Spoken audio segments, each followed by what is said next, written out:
দিয়া আহে পকেট গৰম আছে যেতিয়া সকলোকে কিনি পেলোৱা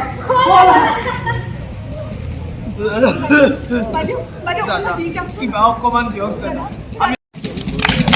দিগন্ত শইকীয়া জিন্দাবাদ জিন্দাবাদ জিন্দাবাদ দিগন্ত শইকীয়া জিন্দাবাদ জিন্দাবাদ জিন্দাবাদ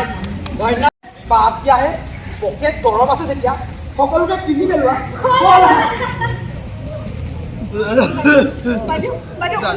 কিবা অকমান দিয়ক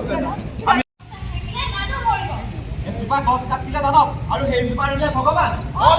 কেনেকৈ হ'ব পাৰে গছ ৰুলে প্ৰকৃতি ৰক্ষা কৰে বৰ একেবাৰে প্ৰকৃতি দিগন্ত শইকীয়া জিন্দাবাদ জিন্দাবাদ জিন্দাবাদ দিগন্ত শইকীয়া জিন্দাবাদ জিন্দাবাদ জিন্দাবাদ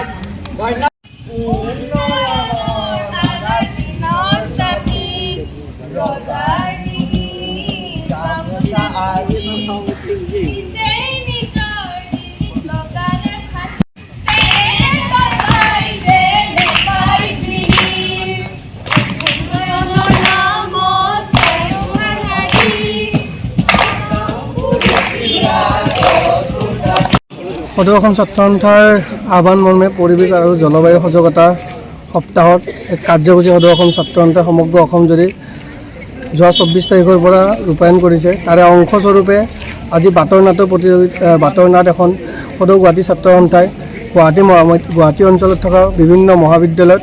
তেখেতসকলে বাটৰ নাটখন প্ৰদৰ্শন কৰিলে। ইয়াৰ লগে লগে অহাকালি ৰচনা প্ৰতিযোগিতা, তাৰপিছত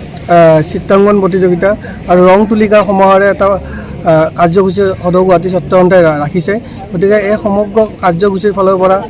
অসমৰ জনসাধাৰণৰ মাজত তথা ৰজা মহাৰাজাক এটাই বাৰ্তা দিব বিচাৰিছে যে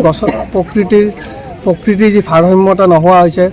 গছ কটা যি বন্ধ কৰিব লাগে, এই সকলো মেছেজ এটা আমি দিব বিচাৰিছোঁ আৰু এই সকলো কাৰ্যসূচীত সমূহ অসমবাসী ৰাইজৰ সহায় সহযোগিতা কামনা কৰিছোঁ।